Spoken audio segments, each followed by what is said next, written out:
Brian. What's going on, yo? How you doing? Good. Brad, you've had your share of first days of training camp. Eric talked about it was really competitive and high energy. How would you describe it? Likewise, man. It was very.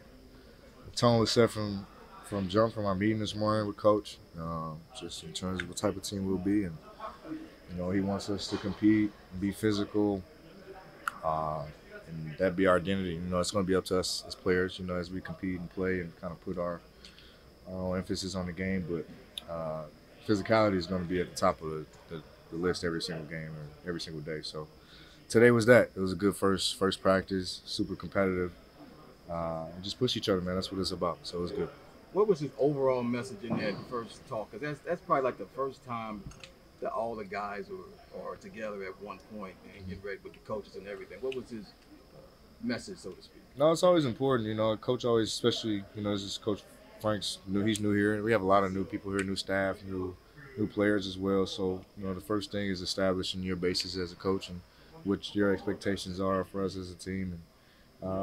And it's, like I said, it's more or less being a physical, defensive-minded team. That's going to come first. We know what our abilities are on offense, but, if we're not willing to guard and defend and get in a stance and hold each other accountable on that end, we're wasting our time. So to hear that message, I think that it was clear and loud through everybody today, and it's going to continue to be that way. Brandon, this is probably the most talented team you've been on.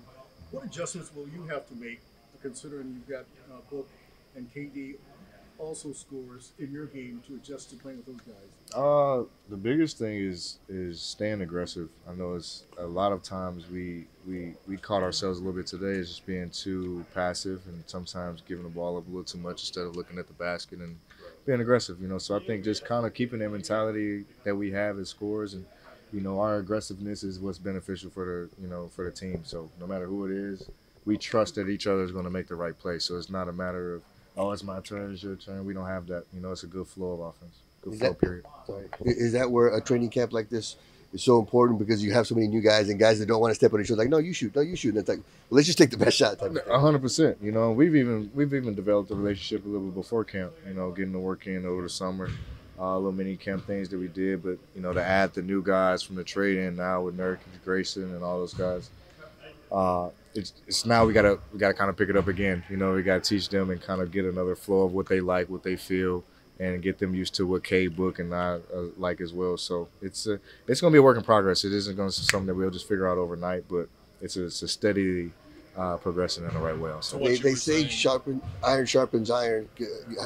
When you look at this talent, how much better can you guys make each other in practices? The sky's the limit. We can't put a cap on it. I think that's what I love the most about it. And our competitive nature always takes over. And no matter what state we're in, we're just our natural instincts. We can go for a walkthrough, and next thing you know, it's a live segment because we're just pushing or talking trash, whatever it is. But that's good energy. You want that as a team, because you know that if you can compete with your guys night in and night out, we're just going to carry that over, to an opponent. So it's good that we have that kind of mindset of knowing that we can push each other in a good way.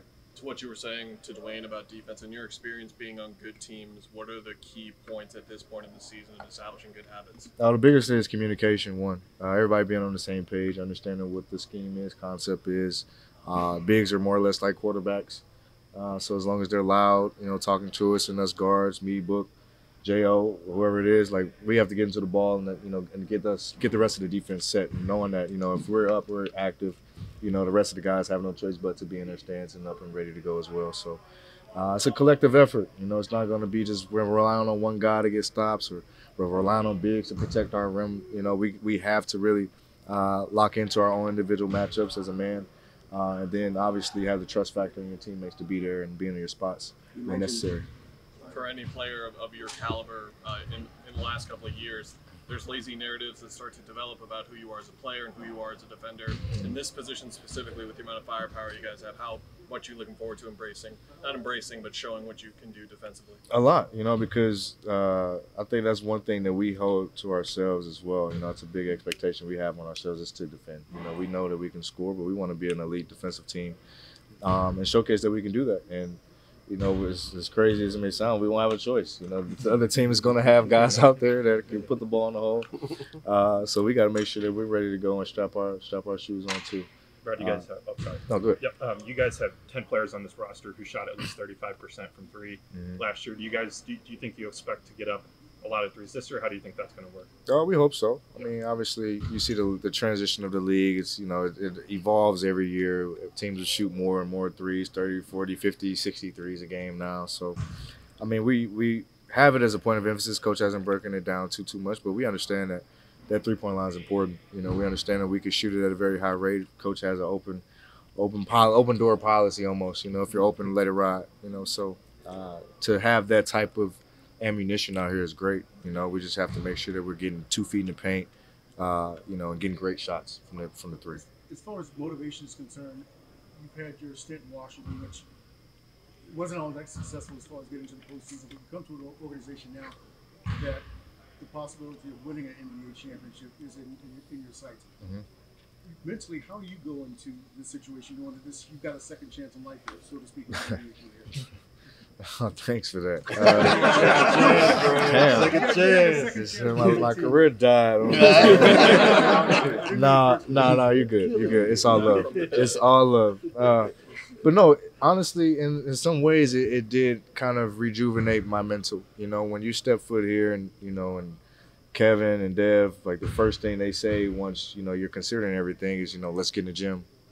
It's like, okay, yeah, like that kind of changes everything. You don't hear that every day from your teammates, especially in the off season. But then, you know, to understand, you know, what Matt wants, his vision, James, Josh, and Coach Vogel, like they preach winning culture every single day. And you can see the winning habits of every player, every staff member in the gym every single day is towards working towards winning that NBA championship. And so in some ways, it's like I know what I signed up for, you know. Like you said, it's bittersweet being somewhere for so long, but you never get over that hump, and now I have that opportunity to seize that. And so for me, it's embracing being here. It's embracing the opportunity I have, because not every player gets it. Not every player has the blessing to be that I'm in the situation I'm in, to play with an unbelievable team, with an unbelievable staff, unbelievable resources. Like I have no complaints now, you know. So it's up to me to continue to put in the work, trust myself, be confident in myself, and try to help this team win in any way I can. What do you feel like as you look back on those past couple of years in Washington, if they were frustrating or whatever, that you're able to step back and pull from, learn from that experience? Because every situation has its own, you know, whatever. You know, every situation is different. You know, Washington is totally different than Phoenix, and I won't even compare the two, because they treated me awesomely for 11 years. You know, that doesn't happen anywhere. You know, guys don't stay in one place for a long time. So I have nothing but great things to say about them. It's just unfortunate we just couldn't get over the hump there. I mean, granted, you want it to happen in one spot, but life is life. You know, now I move on. I have a new chapter to where I have a awesome chance, you know, every single day to motivate myself to go get something, you know, and it's. So you mentioned the differences between Phoenix and Washington, but you're coming from 11 years in the Chocolate City. Is there a real big culture shock coming here to Phoenix? It's a lot of Mexican food. A lot of Mexican food, but I love it. It's kind of changed my diet, so it's been great. But no, it's like you said, it is a change.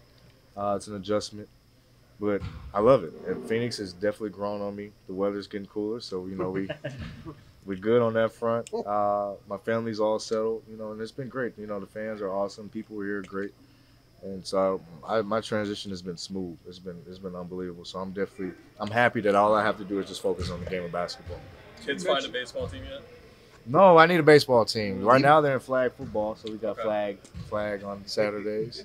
Trying to get them to take flags and not tackle people. So Ricky Jr. waiting in the wings. Hey, listen, it'd be real close. But listen, if we can get a baseball program, please send them my way, because I got a lefty waiting to go. Thanks, Brad.